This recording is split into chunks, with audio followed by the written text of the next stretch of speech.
पुण्याच्या सिंहगड रोड परिसरामध्ये एनडीआरएफची टीम दाखल। उपमुख्यमंत्री अजित पवारांकडून पुण्यातील नुकसानग्रस्त भागाची पाहणी। खडकवासला धरणातनं 20,000 क्युसेकनं विसर्ग वाढला। नदीकाठच्या परिसरात पुन्हा पाणी वाढलं। रात्रीपासूनच्या पावसामुळे शहरात 4 ते 5 फुटांपर्यंत पाणी। जनजीवन विस्कळीत। वाहून जाणाऱ्या कारमधल्या दोघांना वाचवलं। पुण्याच्या वाघोलीमधील घटना। बचाव कार्याचा थरार कॅमेऱ्यात कैद।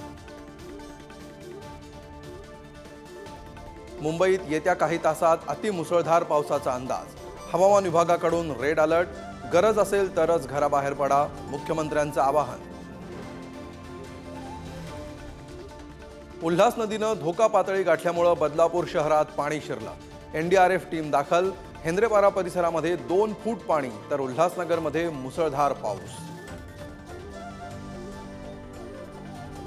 कल्याण शीळ रस्त्यावरील डायघर गावात शिरलं पाणी। नैसर्गिक नाले बंद झाल्यानं पाणी साचलं। रायते पूल वाहतुकीसाठी बंद। कल्याणच्या दिशेने येणारी वाहतूक ठप्प। कोल्हापुरातल्या चिखली आंबेवाडी गावाला पुराचा वेढा। ग्रामस्थांना स्थलांतरित होण्याचे प्रशासनाचे आदेश। स्थलांतरित न झाल्यास फौजदारी गुन्हे दाखल होणार। सांगलीत कृष्णेची पाणी पातळी 33 फुटांवर। अलमट्टीतून 3 लाख क्युसेकनं विसर्ग सुरू झाल्यानं दिलाशाची शक्यता। विधानसभेसाठी राज ठाकरेंचा स्वबळाचा नारा। 250 ते 250 जागा लढायची घोषणा। काहीही झालं तरी विधानसभेत मनसेची लोक हवीत, राज ठाकरेंचा निर्धार।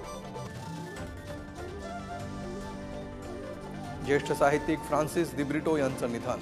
दीर्घ आजारानं वयाच्या 82व्या वर्षी घेतला अखेरचा श्वास। संध्याकाळी विरारमध्ये अंत्यसंस्कार।